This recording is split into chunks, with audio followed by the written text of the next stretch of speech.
So, on this week's episode of the Crushing Debt Podcast, debt in different life stages. So, welcome back to this week's episode of the Crushing Debt Podcast. My name is Shawn, owner and founder of Yesner Law, and I have with me again your financial coach, remote George Corbello. How you doing, George? I'm doing okay.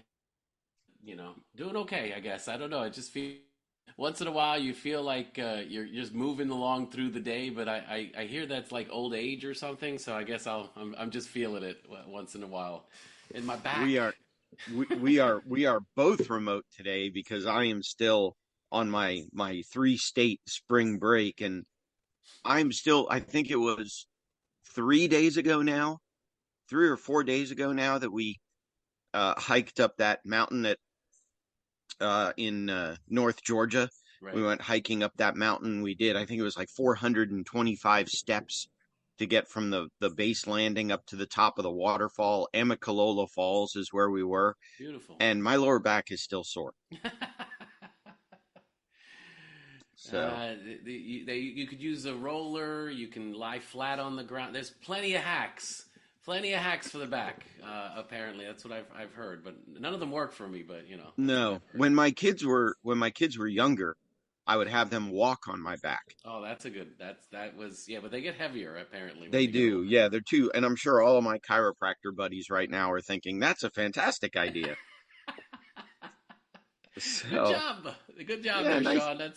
Let's get some more business nice from us. job there. So, what are we talking about today? Well, some of the things that we're talking about as we age. Part of this episode is really just trying to understand, debt at different stages of life. All I hear on the internet is that debt seems to follow us till our grave, apparently, right? So, but really understanding, what type of debt could be accumulated at different stages of our life. And I would say as well, like, what are some of the tips, to kind of manage and avoid? Again, avoiding is always tough. I would say the way society is structured, but like, what do you do to manage at those different stages of life? That's how we're looking at it when it comes to debt and how we grow up with it. I mean, I guess is that's the case. As much as I like to say it's zero is the best. Right. We'll keep it real in regards to, I mean, none of us would be in business if that was the case. So, So, do you think it's true that when we're born we have zero debt? well, I mean, it can't be because again, just the medical cost of delivering us into the world. There was costs associated with us being delivered. It just obviously our parents took on those costs, but Right. I was going to say, is that our debt or is that our parents' debt? well, it doesn't apparently follow. Well, and Unless then you get charged rent when you're 7 years old by mom and dad. right. Well, that's a different episode. But then you have those that would want to politicize any conversation that say, based on the national debt, the instant we're born, we have True. X amount of debt pending. Yeah, I thought. What's the? It's a lot. I know the national debt is a lot, but I thought it was like what? Is it 30,000 per person or something like that? I think it's pretty high though. But you're right. It's like once you're born, you already have a price or a debt tag, tied to you. So I just pulled it up on the interwebs, and the United States national debt per person is $100,596.24. The national Crazy. debt per household is $260,544.25, Wow. and that is from usadebtclock.com. That's crazy. I thought it was less than 100,000, and you're already saying it's over. It's That is just nuts. slightly over. And what's the again? I'll even throw this. What's the average income right now in America? Isn't it like 60,000 or something like that? So we're already underwater when it comes to just the national debt per person. Hang on, average income in America in 2024. Here's average salary by state. Let's just do average income in America. Oh, here you go. So it is Average income in America is Oh, all right. $105,555. So I'm underballing on all of these things itself. Okay, okay. So, Although I think it looks like it's from a website called www.fool.com.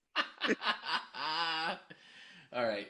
I think that I know there's some websites that are reputable, but I guess we gotta take that with a grain of salt. But Well, here's one. Census.com says the real median household income was that makes $74,580 in 2022, that's a so again. So even if it's 2.3%. on that average, yeah, average, you're talking maybe 75 if that's the case. Yeah. Okay. Dude, I mean, So, again, so you're born, you haven't even made the cut and the money. You already have a price tag, a debt tag tied to you. By the time you start working, if again average income, let's assume that'll be up in hopefully in the six figures by the time we get to that point, 18 years from now. You're still working at a loss. So right. a lot of uphill battle from that standpoint. So man, we're just good news all around. I guess TikTok is not lying right now that everybody's struggling when it comes to kind of money and debt and income. No, everything on the internet is true, right? But so I mean, when we talk about debt at different ages, obviously before we'll talk about before 18 years old. There's any debt that is accumulated. Again, I think the average cost for child right now, I think it's like they say it's about $1 million around that, to raise a kid today, between daycare, school costs, all of those kind of things itself. It's a lot of money. Let's just put it like that. Again, don't Yeah, quote me. I believe it. It's a lot of money. So, but by the time you get to, so again, is that debt? That's debt on your parents. That's not debt on you. So, but when you go into the workforce, let's assume if you don't go to college, you go into the workforce itself, or if you go to college, that I feel is the you know, first signs into the new world as an adult, and that there's debt that would be associated at that point itself. Right, School loans, obviously, again, school costs. So not even going into student loans, but just costs for school. If you're going to university, if you're going to college, master's degree, those kind of costs right away. But again, right. young adults, what are some of some of the debt that we can remember? It's been a while, but what are some of the things for us that are young adult type debts? Well, and I remember one of the things my dad did for me when I turned, I think it was either 16 or 17. I think it was when I became driving age, so 16. Right. My dad got me my own credit card. So it was a credit card in Yep. my name. He wasn't tied to it. He wasn't a co-signer. It was my credit card. Now, and I've told this story on the show before too. Yeah. What he said was he would pay it off in full every month, but I could only use it on either emergencies Right. or expenses that he approved. So, for example, I had to go to the gas station and fill up the car. I would use the credit card, or I was out somewhere with friends and I didn't have any cash on me, and I wanted to get a meal at a restaurant or something. Which, back then when I was 16, you could probably get away with a full meal for less than $10. That yes, So very different. Yeah. if I used it on that kind of stuff, he would pay it off every month. But I've got plenty of stories of friends or clients or whoever who 16, 17 years old got that card and then ran it up. And now they're struggling at 17, 18 years old. They're in 5, 10, 15, $20,000 of debt right off the bat.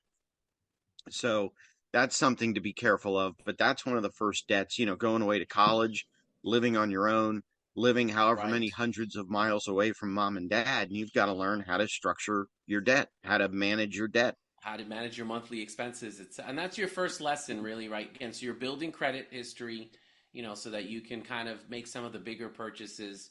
But you're right. Your first credit card, is it a blessing or is it going to be a curse? And it just depends on how you manage that. Again, control your spending, knowing what you're spending, paying off the credit cards. That's your best approach. But you're right. We run up the credit cards because we think it's free money. A lot of it too is just people not budgeting or just don't have the information or the education on how to utilize those tools. So again, having those again, having that information itself to make better choices is going to be the key from that standpoint. Student loans, we talked about student loan debt and stuff like that. Obviously, that's another big major decision when you're talking, I'm coming out of high school and I'm, making a that's your first huge financial decision. Right. Forget the home, forget a house or a car. Again, sometimes maybe the car, if you're going to go down that road itself, that might be another expense. But it comes back to like dropping 100,000 a year to go to a university to get a BS or a BA in whatever it might be. Is the return and investment going to come back to you and stuff like that? So again, managing scholarships, going to an affordable school, going to a state school, staying home while you're in school, those are all tough decisions to make as part of this, because again, we want to grow up, we want to start getting the experience that we're out there. But that's the first major decision for an 18 year old to make. And of course, if we don't take it seriously, that could be that leads you to death. And Yeah. that's the scary part. Well, and I agree, and I don't think you didn't skip over it, but you mentioned it really quick. But I think you also really were onto something when you talk about car, because I think about Right. going to college. I had a car that got me to and from, because I my parents lived in Miami. I went to school in Tallahassee. It's Hmm. a 500-mile drive between the two. So as a parent, do you want to take your kid up to school and bring them home, or do you want to get them a car, or do you want to help them finance a car that they can get to and from school? And I don't even know what the rules are like today, but I remember when I was in Tallahassee, the car really just sat in the freshman parking lot, which happened to be the stadium, Right. 5 days a week. I had to move it Friday afternoon before every home game. I could park it somewhere else on campus, by the dorm, whatever. But Right. other than that, my car sat in the parking lot 5 days a week, um, and did nothing. Now I needed it if I had to go run an errand, if I had to get something for school, if I Right. had to go, to the grocery store, something like that. I had it there at the freshman parking lot. But, do you get a new car? Do you get a used car? Do you finance a used car? Do you finance a new car? Do you lease a car? I mean, you could theoretically For a lease a car with low 15, mileage. 18-year-old, I don't know about that.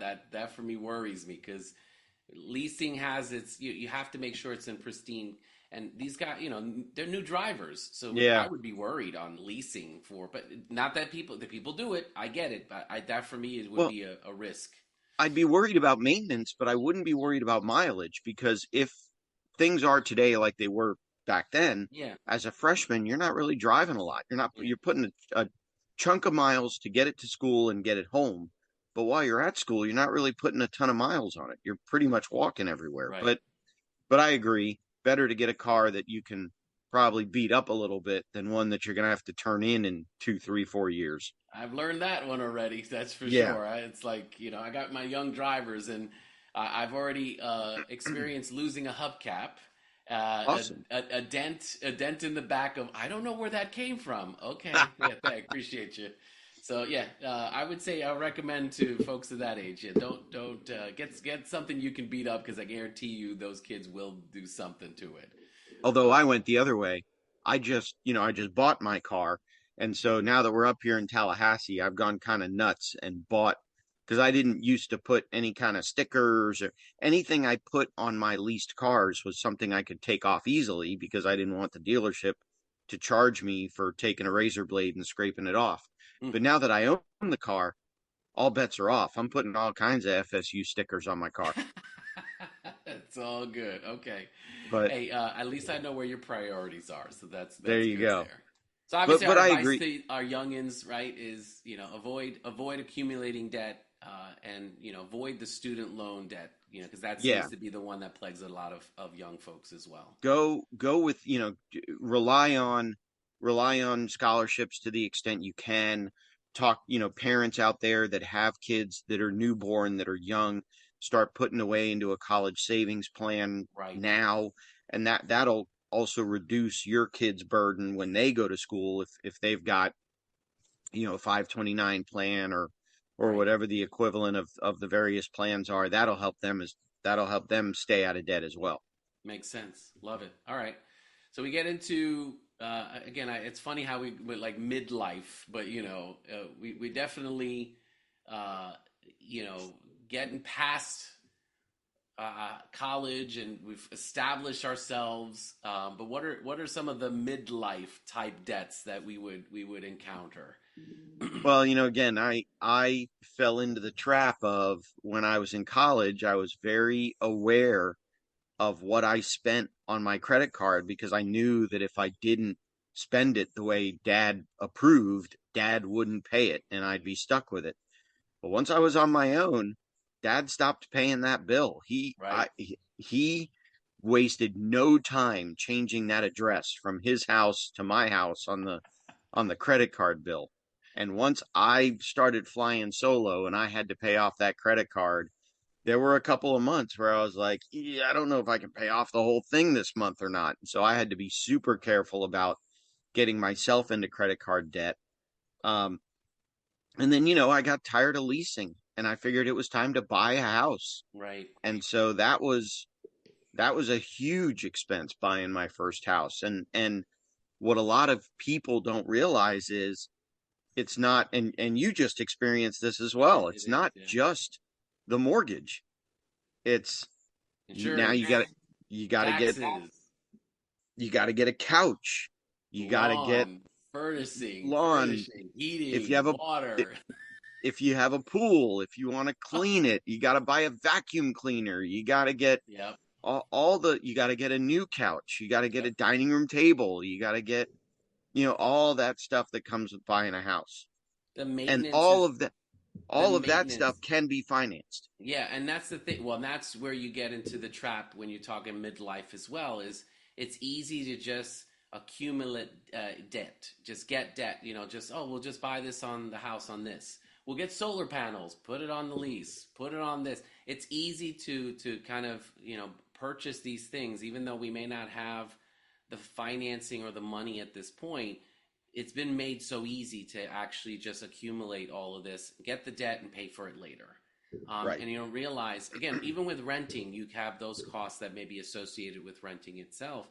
But when you get a home, that those are things that, as much as it's a blessing, if you're not prepared, those types of debts could really kind of bog you down when it comes to what you want to accomplish in building your wealth, over Yeah. over time.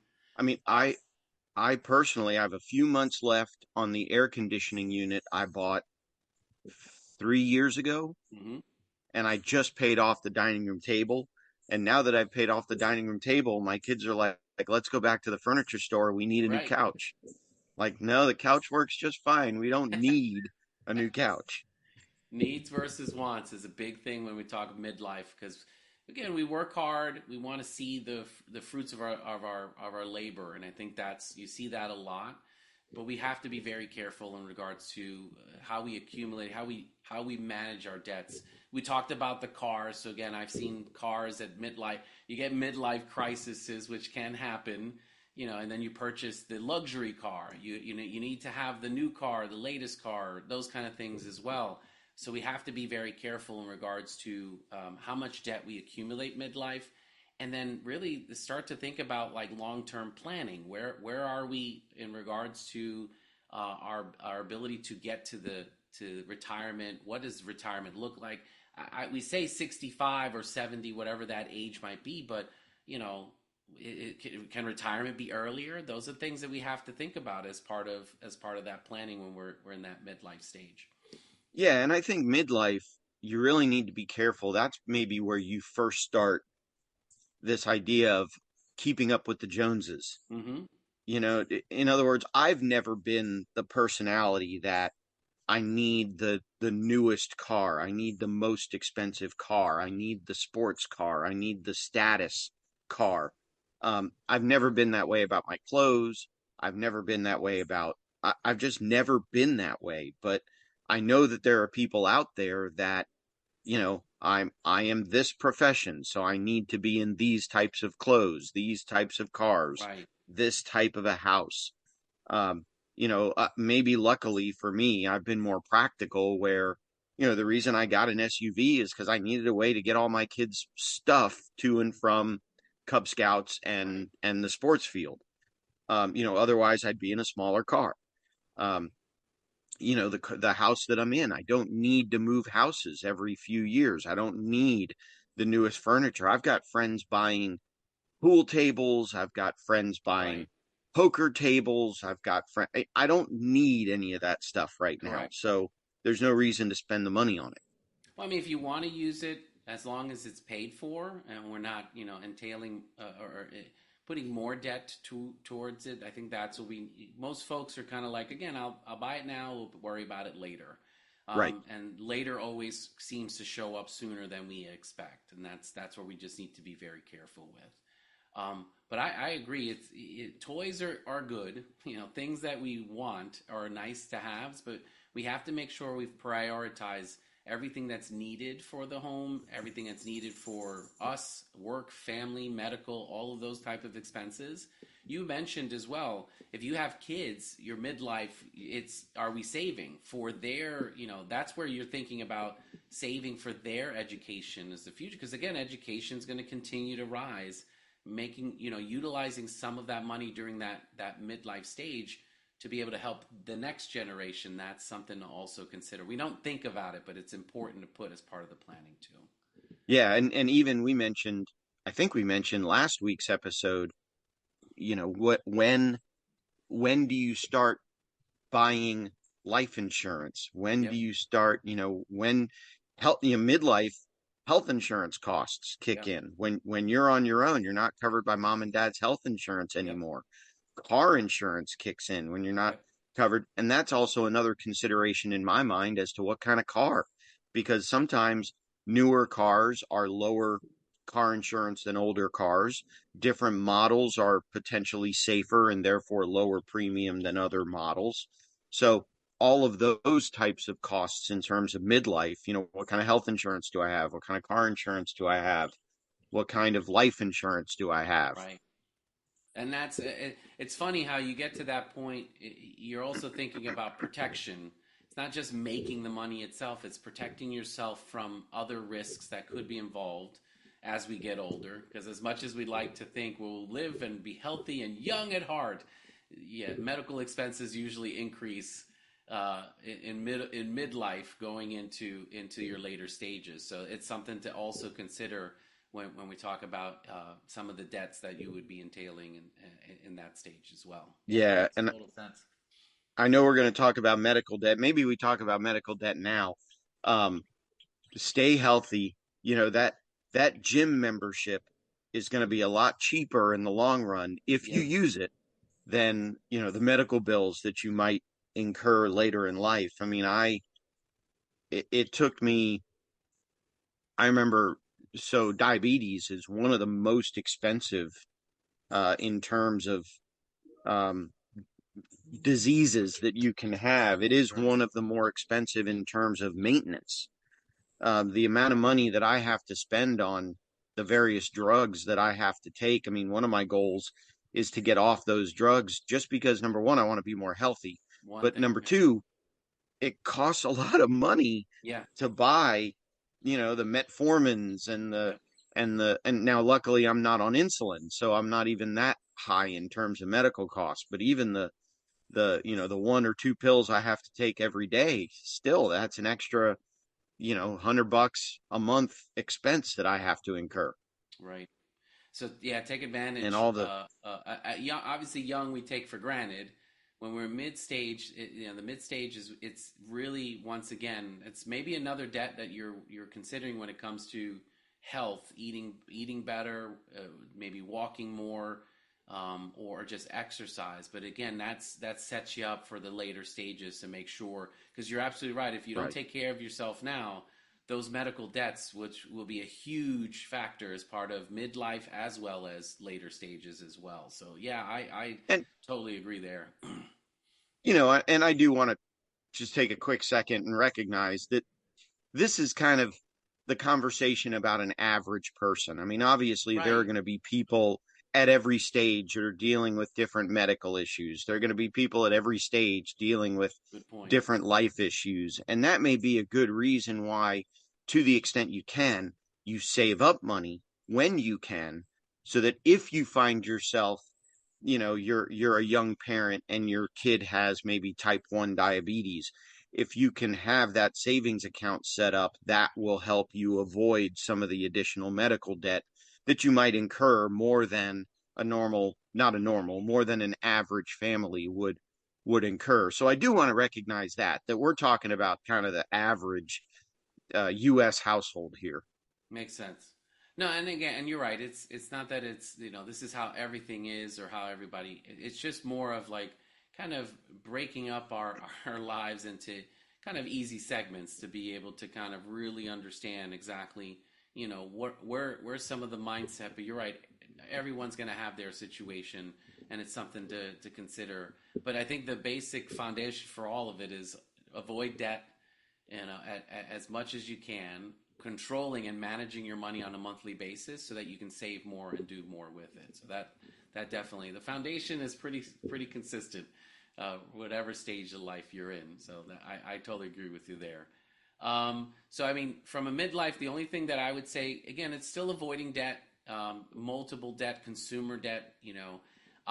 We can always talk about like refinancing, when to do it, when not to do it, but it's one of those kind of things that you want to be careful in regards to how many times you refinance, how you use your HELOC, how you use your home equity. Those are other things that you want to be careful, because again, it all becomes debt at the end of the Right. day. So the more you take on, you want to be careful from that standpoint as well. One of the things that my dad taught me, when you're looking at a refinance, anytime you take out a mortgage on a house, there are going to be costs associated with that mortgage, costs that you can't avoid. Now, those costs typically get wrapped into the mortgage.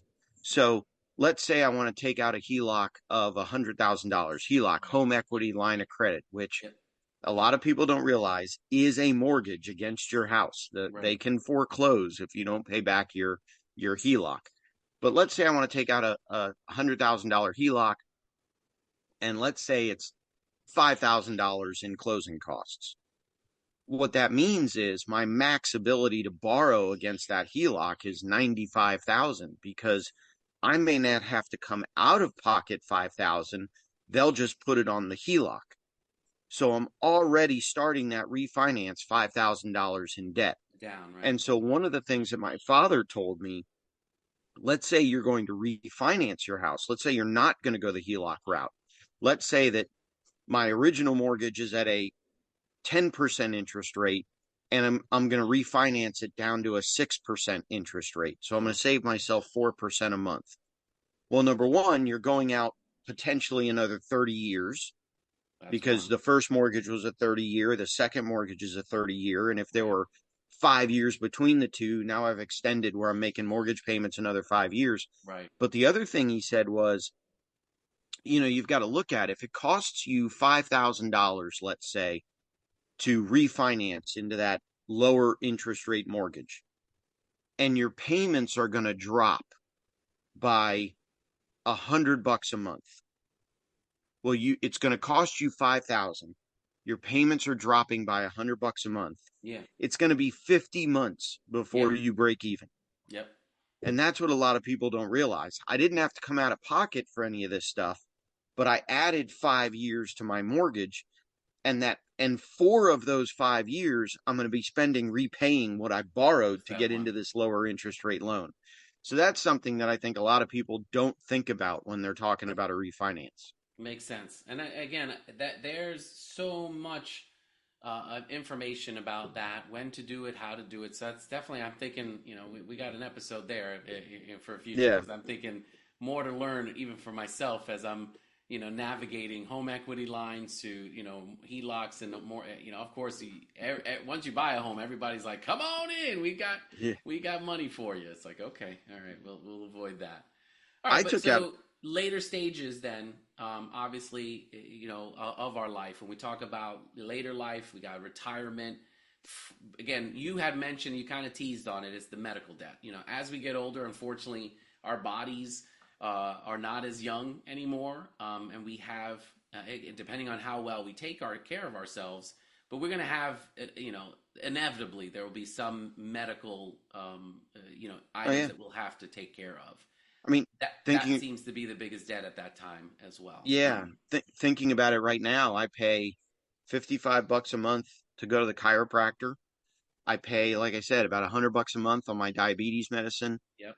I pay I pay $25 every quarter to go see my doctor. I pay $25 every quarter to go get my blood work done to monitor the diabetes.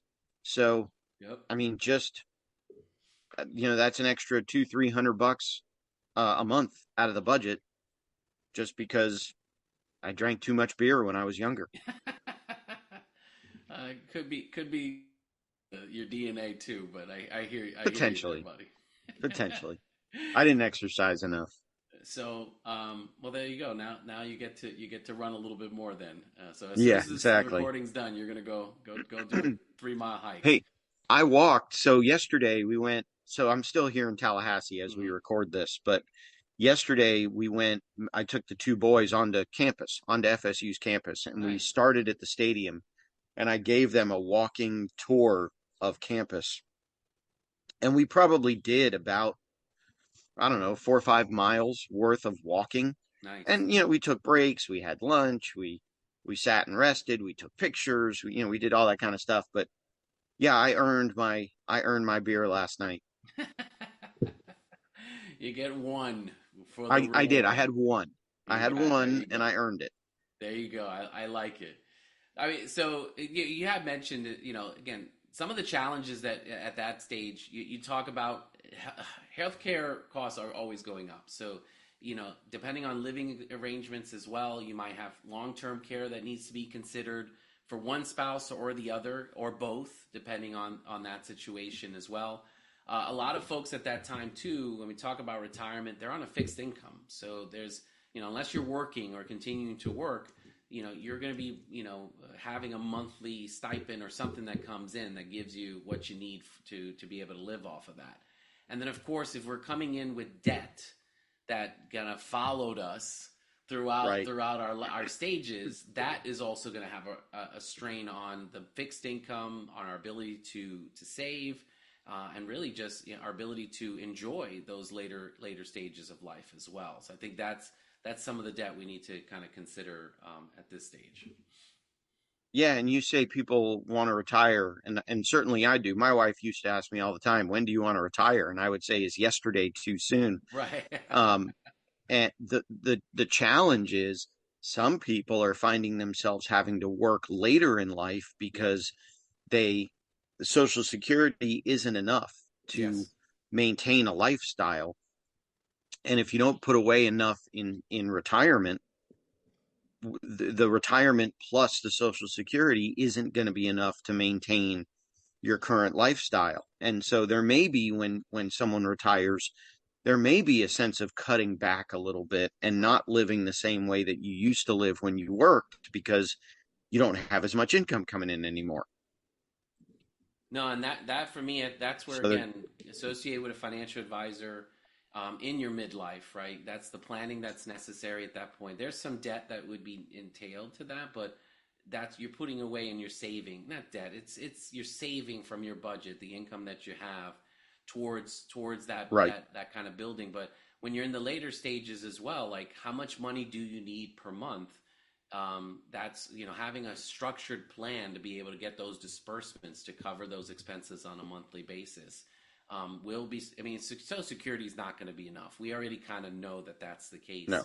But do you have a pension? Do you have a 401k? Do you have how those are dispersed? And again, educating ourselves because all of those have different rules. So again, if you want to do it at 58, if I want to do it at 62, if I want to do it at 65, all of those things. So again, I would say associating with a financial advisor, someone who's aware of the, kind of specializes in that late stage retirement, um, educating ourselves to be able to know, like, if you're asking the question, like, do I have enough? And you're 64, it's like, okay, that's for you me, it's probably like, don't. get Yeah, help, right? Go get help and talk to someone because you're probably not there, correct?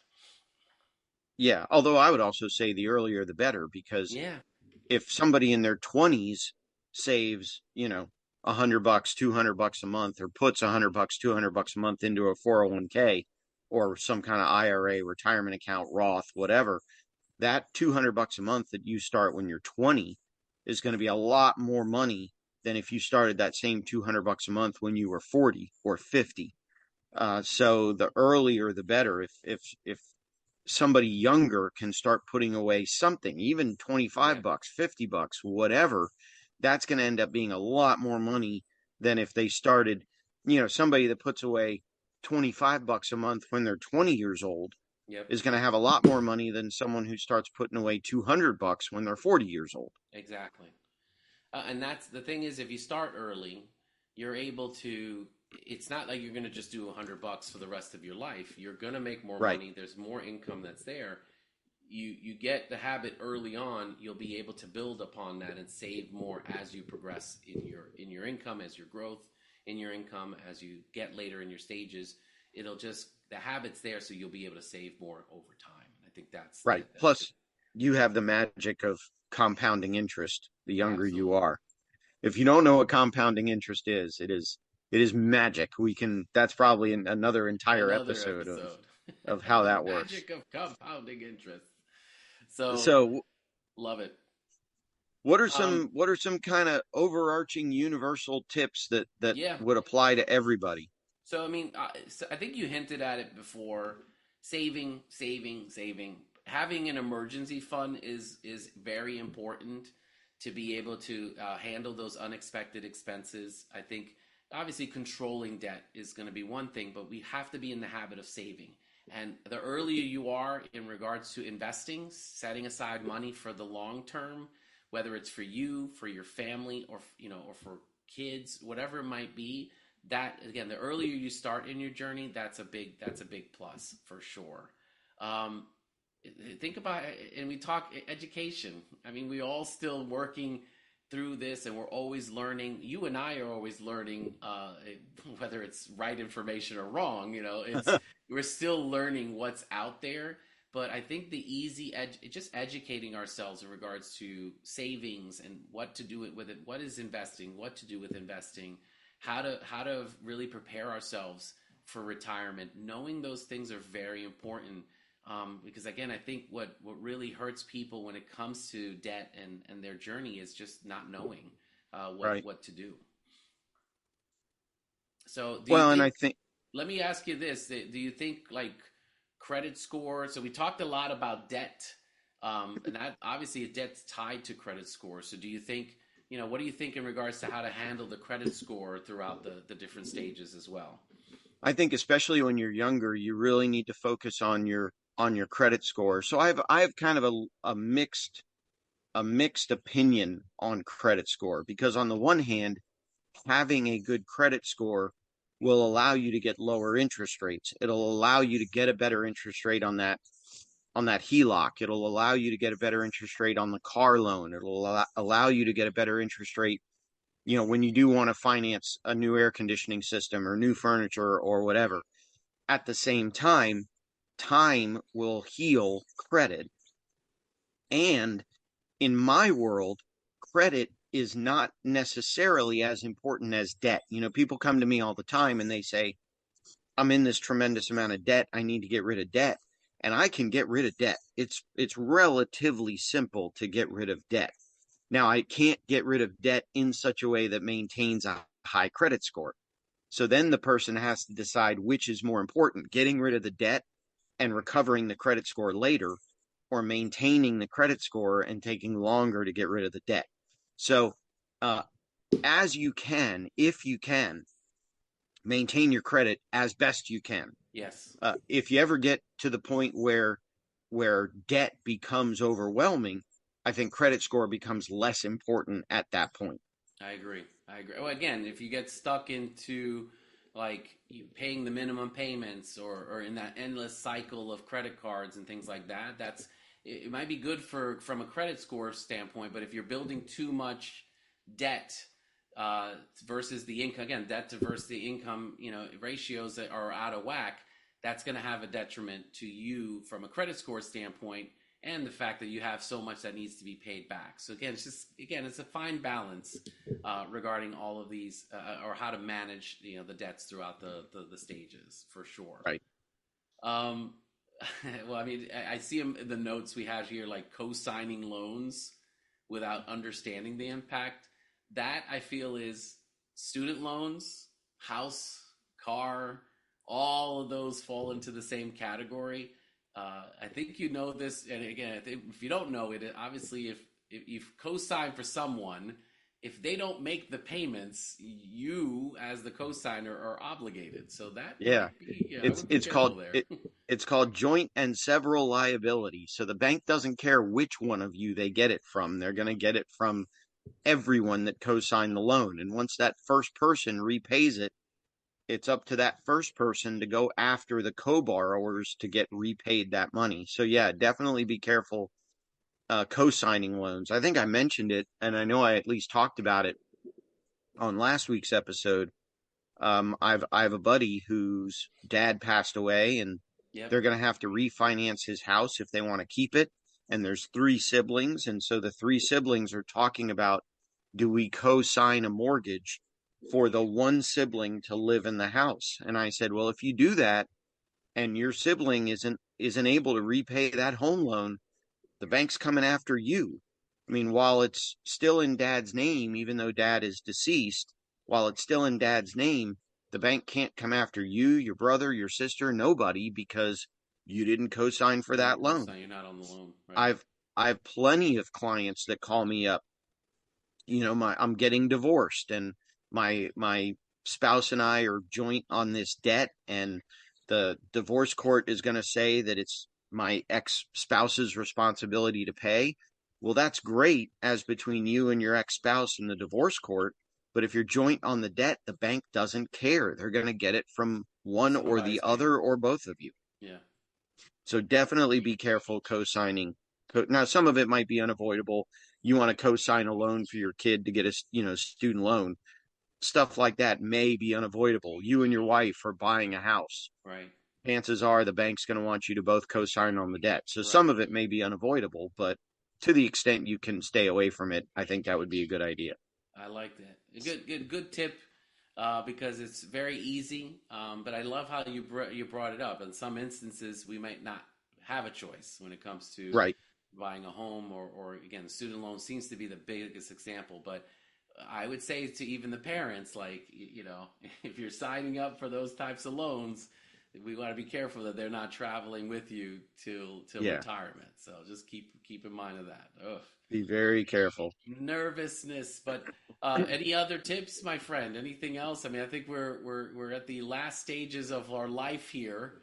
I don't The know what else we can cover, but the last stages of avoid life debt. for this episode, the last stages of life for this episode. Yes, But yes, no, indeed. I think this might be a good point to talk about our friend, our sponsor, Sam Cohen, the owner of Attorneys First Insurance. If you're an attorney or a title company and you need, that could be, we talked about insurance as a way to avoid debt.